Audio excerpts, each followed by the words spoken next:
चलो भैया अब हम बात करते हैं आगे रे डायग्राम्स की। तो लेट्स टॉक ऑफ रे diagram. This is geometrical optics lecture number 10 I think. ठीक है, तो बात करते हैं स्टैंडर्ड रे डायग्राम्स।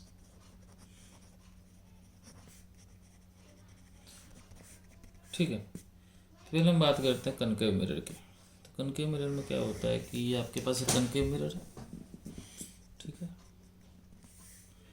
और तो इसको मैं पूरा करूँगा तो ये सेंटर है, उसका आधा फोकस है। ध्यान रखना फोकस पे हर रे नहीं मिलती, फोकस पे कौन सी रेज मिलती है? Paraxial rays. Focus paraxial rays के लिए डिफाइन होता है, ठीक है, और हमारी सारी रेज पैरेक्सियल है, ठीक है ना। और रेज पैरेक्सियल के दो तरीके हैं, एक तो इसके नज़दीक से रेज ले लो, एक तरीका और है कि इसका अपर्चर बहुत छोटा रखो, ठीक है ना। समझ रहे बात? अगर अपर्चर छोटा है, ठीक है ना, तो भी रेज पैरेक्सियल हो जाती है। कैसे तुम बोलोगे? मैं बोलूँगा देखो बहुत सिंपल है, सोचो, ठीक है, इसलिए समझो आप। जैसे कि अगर अपर्चर मेरा ये मतलब रे का जो डायमीटर है वो काफ़ी छोटा है, मान लो रेडियस ऑफ कर्वेचर से। अब ये रेडियस ऑफ कर्वेचर है, मान लो अब देखो मैं इतना बड़ा वो रखता हूँ, तो रेज जब यहाँ गिरेंगी, है ना, तो बड़ा एंगल बनाएंगी। लेकिन सोचो अपर्चर ही छोटा है, तो रेज अगर आखिरी में भी गिरेगी तो भी छोटा एंगल बनाएगी, ठीक है ना। तो अगर अपर्चर जो है ये आपके पास इसका अपर्चर, अगर अपर्चर डायमीटर से काफ़ी छोटा है, सॉरी डायमीटर अगर रेडियस से बहुत छोटा है, मतलब अपर्चर या डायमीटर रेडियस से बहुत छोटा है, तो भी रेज पैरेक्सियल हो सकती है, ठीक है ना। तो ये भी हम लिख सकते हैं कि in order to get if aperture और diameter is very less than radius of curvature, then also rays can be paraxial, ठीक है ना। तो जैसे मैं इसको मैं समझा देता हूँ, मैं दोबारा बना कर डायग्राम कि भाई ये आपने क्या किया, अब आपने क्या किया भाई, ये छोटा सा अपर्चर ले लिया, केवल यहाँ से यहाँ तक, केवल इतना ही अपर्चर ले लिया, ठीक है ना। अब इतना ही अपर्चर ले लिया आपने, तो भाई आपके पास क्या होगी, रेज आई। तो अगर अपर्चर बहुत छोटा है तो theta small if aperture is small, ठीक है ना। अगर अपर्चर छोटा होगा थीटा भी छोटा हो जाएगा, ठीक है, ठीक है। तो मैं इसलिए हमेशा कैन लिख रहा हूँ क्योंकि ऐसा कुछ सच नहीं है। जैसे कि मान लो एक्चुअली बेसिकली समझना इस चीज़, जैसे मान लो कि अपर्चर कितना इसमें छोटा कर दो आप अपर्चर्स को, लेकिन बात यह है कि मान लो ये इसका सेंटर है, ये है ना। अब बात है कि अगर रे अगर यहाँ से आएगी तो किसी हालत में पैरेक्सियल नहीं हो सकती, तो आपको थोड़ी बुद्धि भी लगानी पड़ेगी कि रे आसपास से आ रही, इतना दूर से नहीं आ रही। देखो मेन पैरेक्सियल का इंपॉर्टेंस जो है ना, मेन इंपॉर्टेंस पैरेक्सियल का ये है, पैरेक्सियल रे मीन्स, है ना, आई इज स्मॉल, आई बोले तो एंगल ऑफ इंसिडेंस, ये इंपॉर्टेंस वो कैसे होगा कैसे नहीं होगा दैट्स अ डिफरेंट इशू, लेकिन ये मेन चीज़, ठीक है। तो हम बात करते हैं कि theta is small if aperture is small, है ना। गंदी राइटिंग है, अगले पेज से देखो अच्छी राइटिंग लिखता हूँ, है ना। तो हम लोग दोबारा रे डायग्राम पे चलते हैं, लेट्स कंटिन्यू। तो हम बात करते हैं रे डायग्राम ऑफ कनकेव मिरर। अब कनकेव मिरर के रे डायग्राम कैसा होगा, लेट्स सी। ये कोई मिरर है, ठीक है। अब आपके पास एक सेंटर हो गया, एक फोकस हो गया, हम बाय डिफ़ॉल्ट पैरेक्सियल रेज कर रहे हैं, तो रे आई। अब ये रे प्रिंसिपल एक्सिस के पैरेलल है, तो रे आएगी तो क्या होगा, फोकस से जाएगी, ठीक है। तो कुल मिला के सोचने की बात यह है कि incident ray, reflected ray, incident ray अगर पैरेलल टू प्रिंसिपल एक्सिस है तो reflected ray through focus, focus के थ्रू जाएगी। अच्छा उल्टा भी सत्य है। उल्टा सत्य होने का मतलब क्या है कि भाई देखो ये और ये एंगल सेम है, तो ये आई, ये मान लो ये 5 डिग्री बाई 5 डिग्री चलेगी, उल्टा भी सत्य, यहाँ से आएगी तो यहाँ से आएगी ना, तो इसका उल्टा हमेशा सत्य रहेगा, ठीक है। तो इसका मतलब क्या हुआ कि अगर रे थ्रू फोकस आई तो पैरेलल टू प्रिंसिपल एक्सिस जाएगी, लेकिन ध्यान रखना ये केवल पैरेक्सियल रेज के लिए, दो रे आपके पास ये होगी, ठीक है। अच्छा अब अगली चीज़ क्या होगी बच्चों, अगली चीज़ ये होगी आपके पास कि अगर रे नॉर्मली आती है नॉर्मली का मतलब ये सी है, अब रे जो है वो सी से ही आ जाए, ठीक है ना। रे सी से आई तो ये परपेंडिकुलर है, ठीक है, तो वैसे ही वापस चल जाएगी, ठीक है। तो इसका मतलब क्या हुआ, अगर आपके पास रे है ना नॉर्मल या फ्रॉम सी, तो ये रिट्रेस कर जाएगी, ऐसे ऐसे चलेगी, ठीक है। और तीसरा और आखिरी ये होता है कि अगर सपोज रे ऐसे आए किसी एंगल पे यहाँ पे, तो ये थीटा पे चली जाएगी, क्योंकि ये बेसिकली नॉर्मली तो है, principal axis is itself a normal, ठीक है ना। तो इसको लिखूँ तो क्या मतलब, लेकिन देख लेना ये जो भी पेंसिल से लिखा है ना, तो यही बात है, ये पोल पे टकराएगी जिस एंगल पे, है ना, एट पोल तो सिमेट्रिकली, है ना, तो एट पोल और फिर सिमेट्रिकली बाहर चल जाएगी, सिमेट्रिकली मतलब जितने से आई उतने चलेगी, ठीक है भाई। तो बेसिकली ये मेरी मेन रेज हैं। तो मैं एक बार दोबारा बना देता हूँ डायग्राम इसका। अगर मैं ऐसे दोबारा डायग्राम बनाऊँ तो सिंपल सी बात है कि आपके पास ये रे है, ये प्रिंसिपल एक्सिस है, मैं तीनों इकट्ठे बना देता हूँ, ये सी है, ये एफ है, ठीक है। अब ये रे पैरेलल आई, फोकस चलेगी, ठीक है। उल्टा भी सत्य है कि फोकस से आएगी पैरेलल जाएगी, ठीक है। जो रे सी से आएगी वो सी से जाएगी, ठीक है। और आखिरी ये भी सत्य है कि जो रे किसी एंगल पर आएगी वो रे उसी एंगल पर चली जाएगी। मैंने सारी रेज इकट्ठे बना दिया आपके पास, ठीक है। अब हम चलते हैं कनकेव के बाद किसके ऊपर, कन्वेक्स मिरर के ऊपर। ओके बच्चों, देखते हैं आगे। अब हम बात करते हैं रे डायग्राम ऑफ कन्वेक्स मिरर।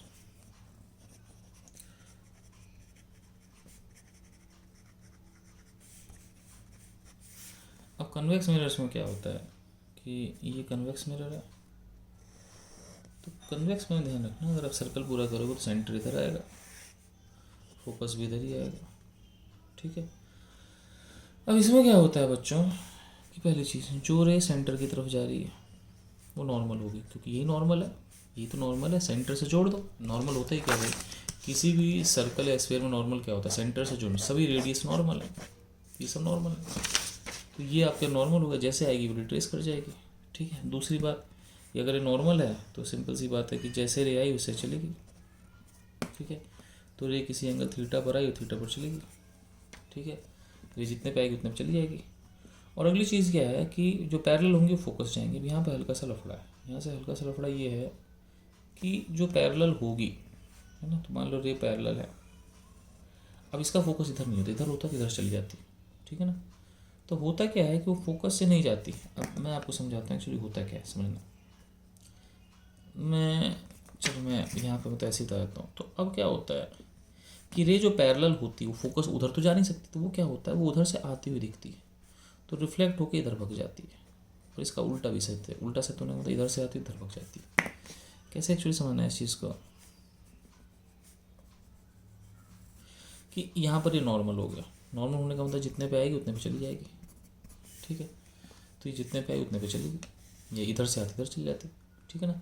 तो पैरेलल वाली फोकस से आती हुई दिखेगी और फोकस पे जाती हुई पैरेलल हो जाएगी, ठीक है बच्चों। ये सब आप कभी ना कभी पहले पढ़ चुके हो। तो ये बेसिकली आपके स्टैंडर्ड रे डायग्राम्स हैं, ठीक है। अब हम चलते हैं स्टैंडर्ड रे डायग्राम्स के बाद आगे, ठीक है। अब हम पढ़ते हैं साइन कन्वेंशन। मैं एक बार फिर से बता दूं, वैसे ही है ना, फिर बता देता हूँ। RD4 मैं रफ में बता देता हूँ। तो मैं बात करता हूँ रे डायग्राम, मैं दोनों रे डायग्राम को फिर समझाता हूँ। कनकेव में एफ है, सी है, जो रे पैरेलल जाएगी वो फोकस से हो जाएगी एंड वाइस वर्सा। पहली रे ये होगी।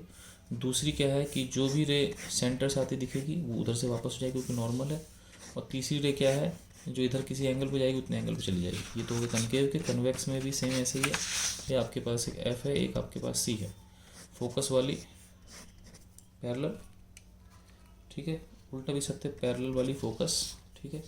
तीसरा अगली चीज़ कि ये सी है, सी वाली वापस एंड सो ऑन, और जितने एंगल पर जाएगी उतने एंगल वापस आ जाएगी, ठीक है। सही है, आगे चल। अब आगे क्या हुआ कि आपके पास ये रे हो गई। अब हम बात करते हैं साइन कन्वेंशन की। साइन कन्वेंशन क्या होता है कि बेसिकली दो साइन कन्वेंशन है, एक लॉन्गिट्यूडनल मतलब अलोंग द प्रिंसिपल एक्सिस, एक transverse perpendicular to principal axis, ठीक है ना। तो perpendicular to principal axis up is positive, ऊपर पॉजिटिव है इसके और नीचे नेगेटिव है, एंड डाउन इज नेगेटिव, ठीक है। ऊपर पॉजिटिव नीचे नेगेटिव, मतलब सिंपल की बात है कि अगर ये प्रिंसिपल एक्सिस है तो ये पॉजिटिव है, ये नेगेटिव है, सही है। अब बात है कि इस तरह की डायरेक्शन, इधर डायरेक्शन में सिंपल सी बात है। अच्छा एक चीज़ और, all distances are from pole, सारे डिस्टेंस पोल से नपेंगे, ठीक है। And heights from principal axis. कहने का मतलब मैं समझा रहा हूँ आपको, मैं आपसे ये कहना चाह रहा हूँ, बता रहा हूँ। जैसे कि मान लो कि ये कोई ऑब्जेक्ट है, अब इसकी हाइट 4 सेंटीमीटर, वो हाइट प्रिंसिपल एक्सिस नपेगी, लेकिन वो कितना दूरी पे है ऑब्जेक्ट, है ना, वो पोल से नपेगा, तो वो पोल से 20 सेंटीमीटर की दूरी है, ठीक है ना। हाइट प्रिंसिपल एक्सिस है और डिस्टेंस पोल से, ठीक है। और अलोंग प्रिंसिपल एक्सिस, जो हम जिसको हम बोलते हैं longitudinal direction, along principal axis direction of incident rays is positive. इसको ऐसे बोल सकते हैं कि काम की रेज की डायरेक्शन पॉजिटिव।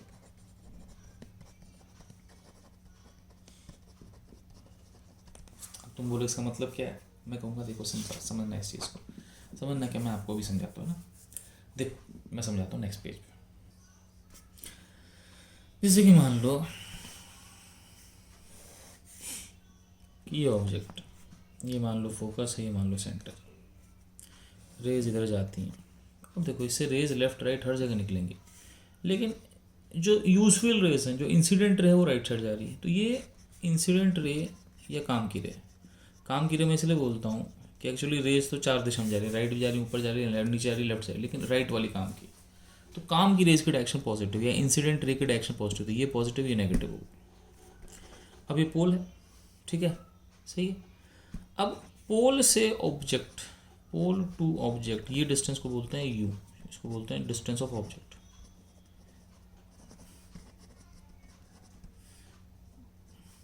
ठीक है। अब यू जो है वो इस केस में नेगेटिव है, क्यों, क्योंकि काम की रेज राइट जा रही है तो राइट पॉजिटिव है और पोल से ऑब्जेक्ट लेफ्ट है। इस केस में जो फोकस है वो भी नेगेटिव है, क्योंकि पोल से फोकस नेगेटिव है, राइट पॉजिटिव है। इस केस में जो रेडियस है वो भी नेगेटिव है, ठीक है, क्योंकि वो नीचे लेफ्ट है, ठीक है। तो u negative, f negative, R negative, ठीक है। अब हम चलते हैं अगले केस। अगला केस मान लो ऐसा है कि आपके पास एक ये कोई मिरर है, ये कोई ऑब्जेक्ट है। अब इस केस में सेंटर फोकस दोनों चले जाते हैं राइट, ठीक है। सेंटर फोकस राइट चलेगा तो मान लो रेज इधर गई, अब ध्यान रखना ये राइट गई, तो इसका मतलब कि यहाँ पे पॉजिटिव ही है, क्योंकि काम की रेज राइट जा रही है, इंसिडेंट रेज राइट जा रही है, ठीक है। अब ये पोल है, अब देखो पोल से ऑब्जेक्ट नेगेटिव है लेफ्ट साइड, पोल से फोकस पॉजिटिव है, पोल से सेंटर भी पॉजिटिव है, तो यहाँ पे आपके पास U negative, F positive, R positive आ गया, ठीक है ना। एक और केस ले लेते हैं। मान लो कि ये एक मिरर है और रेज सपोज ऐसे जा रही है। अब ये रेज यहाँ मिल जाती, मिली नहीं, मिल सकती थी, ठीक है ना। तो अब यहाँ पे क्या हुआ कि रेज यहाँ मिल जाती, तो ये एक वर्चुअल ऑब्जेक्ट है, क्योंकि कन्वर्जिंग इंसिडेंट रेज है, तो ये एक वर्चुअल ऑब्जेक्ट नो डाउट।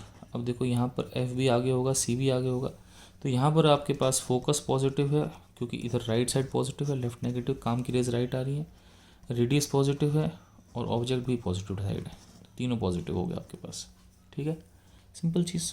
अब चलते हैं हम लोग एक फॉर्मूला डिराइव कर लें और उसके बाद हम लोग सवाल करते हैं। तो डेरिवेशन ऑफ अ फॉर्मूला, हम बात करते हैं मिरर फॉर्मूला की। मिरर फॉर्मूला क्या होता है मैं समझाता हूँ। मिरर फॉर्मूला एक फॉर्मूला होता है जो यू वी एफ को जोड़ता है ना। यू मतलब ऑब्जेक्ट का डिस्टेंस, वी मतलब इमेज का डिस्टेंस और एफ का मतलब फोकल लेंथ। तो हम एक सिंपल सा डिराइव करते हैं फॉर्मूला, ध्यान रखना it's valid only for paraxial rays, ये हमेशा पैरेक्सियल रेज के लिए वैलिड है with sign convention. Sign convention के साथ लगता है। ठीक है, मेरी राइटिंग फिर ख़राब जा रही है, लेकिन I try to be good. अब सपोज ये एक मिरर है कनकेव, और मान लो कि ये आपके पास सेंटर है, मान लो ये ऑब्जेक्ट है, और मान लो ऑब्जेक्ट से गई रे। ठीक है, हम सेंटर से जोड़ देते हैं। ये आपके पास हो गया एंगल ऑफ इंसिडेंस। अब ये आपके पास नॉर्मल है, तो ये एंगल ऑफ इंसिडेंस है। ठीक है, और जितने एंगल पे जाएगा उतने एंगल पे लौट आएगा। ये आपका एंगल ऑफ रिफ्लेक्शन है, ये दोनों सेम ही होंगे। ठीक है, सही। फिर बोल रहा हूँ इतनी बड़ी रे भी पैरेक्सियल है। पैरेक्सियल का मतलब 1/8 डिग्री बस। ठीक है, तो एक रे ये होगी। बच्चे कहते हैं ऐसा दूसरी रे बनाई नहीं। दूसरी एक्चुअली मैं कभी नहीं बनाता। दूसरी रे क्या है कि ये पोल है, तो एक रे सीधी जाएगी, सीधी वापस आएगी, क्योंकि खुद नॉर्मल है तो नॉर्मली गई, नॉर्मली वापस आएगी, दोनों रे यहाँ मिल जाएंगी। ठीक है, ये बन गई इमेज। ठीक है, अब मान लेते हैं ये एंगल अल्फा है, ये एंगल बीटा है, ये एंगल गामा है। ध्यान रखना ये ऐसे आ गई, एक रे सीधी गई, सीधी वापस आ गई, तो वो दोनों यहाँ मिल गई, बस 2 रेस चाहिए, इमेज बन जाएगी। ठीक है, अब हम क्या करते हैं, यहाँ से डालते हैं नॉर्मल। नॉर्मल डाला तो ये डिस्टेंस हो गया m। ठीक है, अब ध्यान रखना कि अगर मैं देखूं तो जो बीटा होगा वो अल्फ़ा प्लस आई होगा, बीटा जो होगा वो अल्फ़ा प्लस आई होगा। नहीं, ये exterior opposite angle beta alpha plus I. और इस ट्रायंगल में देखें, अगर इस ट्रायंगल नीचे, तो गामा एक्सटीरियर एंगल वो क्या होगा, बीटा प्लस आई। अब हमें सपोज आई नहीं चाहिए, तो हम आई की वैल्यू यहाँ से रिप्लेस कर देते हैं। तो आई यहाँ कितना आ गया, बीटा माइनस अल्फ़ा आ गया, और यहाँ पे आई कितना होगा, गामा माइनस बीटा आ गया। ठीक है, तो 2 beta is equal to gamma plus alpha. ठीक है, 2 बीटा बराबर गामा प्लस अल्फ़ा। ठीक है, अब हम क्या करते हैं, हम एंगल बहुत छोटे हैं, तो नेचुरल सी बात आप समझना, अगर एंगल ऑफ इंसिडेंस छोटा है तो छोटा होगा कैसे, मैं आपको समझा रहा हूँ, बहुत सिंपल सी बात है। सोचो, ये प्रिंसिपल एक्सिस है, ये मान लो सेंटर है। अब सोचो, जितना रे ऊपर टकराएगी उतना एंगल बड़ा होगा, लेकिन सोचो जितना रे नीचे टकराएगी प्रिंसिपल एक्सिस के आसपास उतना एंगल छोटा होगा। तो आप समझना है कि ये एंगल तभी छोटा हो सकता है जब ये एंगल छोटा हो। ठीक है ना, और ये एंगल बड़ा होगा तो ये एंगल ऑफ इंसिडेंस भी बड़ा हो जाएगा। ठीक है, तो समझना कि for rays to be paraxial, paraxial का मतलब क्या हो गया, that is i to be small. I small होने के लिए अल्फा बीटा एंड गामा और ऑल्सो स्मॉल।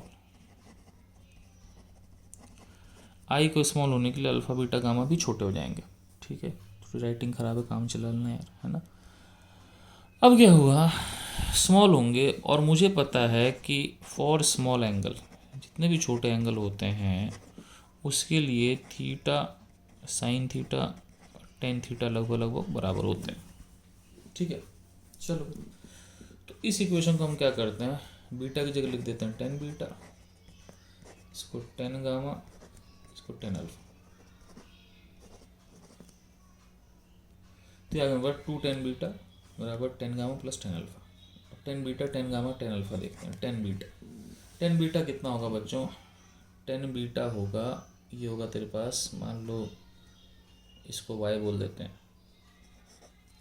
10 बीटा होगा y बाय एम सी, नहीं 10 बीटा होगा y बाय एम सी, तो y by M C is equal to 10 gamma. 10 gamma कितना होगा, 10 गामा होगा y बाय एम आई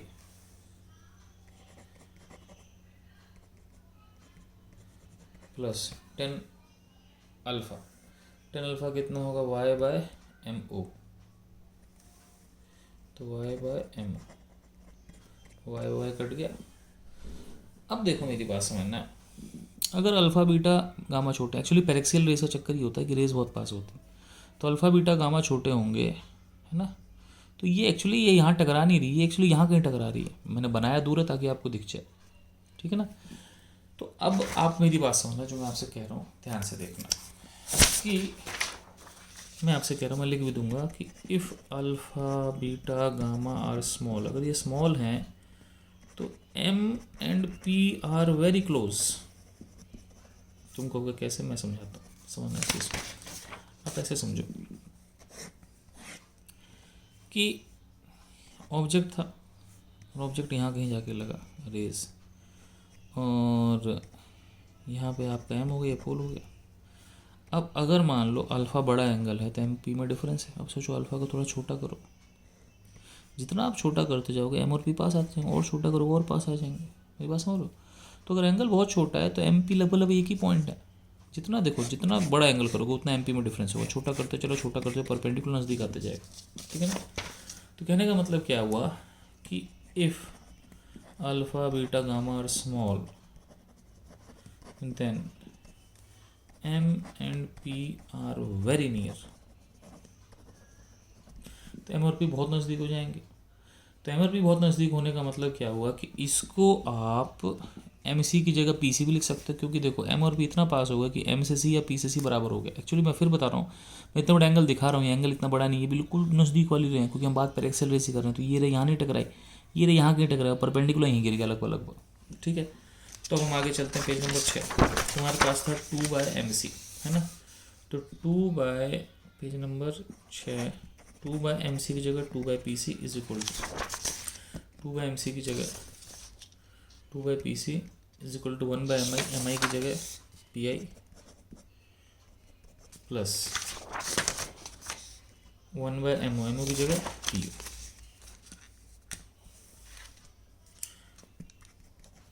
ठीक है, अब चलते हैं आगे।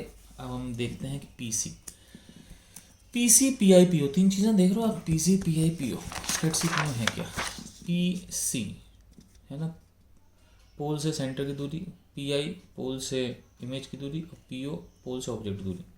PCR है, PC क्या है, रेडियस ऑफ कर्वेचर, PI क्या है, इमेज की दूरी, इसको V बोलते हैं, PO क्या, ऑब्जेक्ट की दूरी, ठीक है। लेकिन ध्यान रखना कि यहाँ पर रेज, काम की रेज राइट जा रही है, तो राइट जाने का मतलब ये पॉजिटिव है और ये नेगेटिव है, ठीक है। तो PC को -R लिखेंगे, PI को -V लिखेंगे, और PO को -U लिखेंगे, ठीक है। तो PC radius of curvature 2/R, minus का PI इमेज, -V, PO मतलब ऑब्जेक्ट, ये वन ये -U, ठीक है। तो यहाँ से हो गया 1/V plus 1/U is equal to 1/R/2, और R/2 कितना होता है, फोकस। तो आंसर आ गया 1/V plus 1/U is equal to 1/F। इसको हम बोलते हैं मिरर फॉर्मूला। कौन सा फॉर्मूला, मिरर फॉर्मूला, ठीक है बच्चों। अब चलते हैं आगे, आगे नहीं चलते, बस इतना ही कर लेते हैं ना। तो जब भी रेस पैरेक्सियल हो तो विद साइन कन्वेंशन लगा सकते हैं। तो this formula can be applied in case of paraxial rays, है ना, जो होती ही हैं by default using sign convention. Sign convention के साथ आप लगा सकते हैं। तो बस इतना हो गया, ठीक है। तो इस लेक्चर को ख़त्म करते हैं। इसके बाद हम बहुत सारे सवाल करेंगे, और आपको कम से कम मिरर में, स्फेरिकल मिरर में 20 मिनट के अगर देखें तो 1 2 लगभग 3 4 मेरे ख्याल से 5 क्लासें लग जानी चाहिए, 5 से 6 क्लासें, मतलब 1.5 से 2 घंटे और वीडियो उसके, है ना। ओके बच्चों, बाय।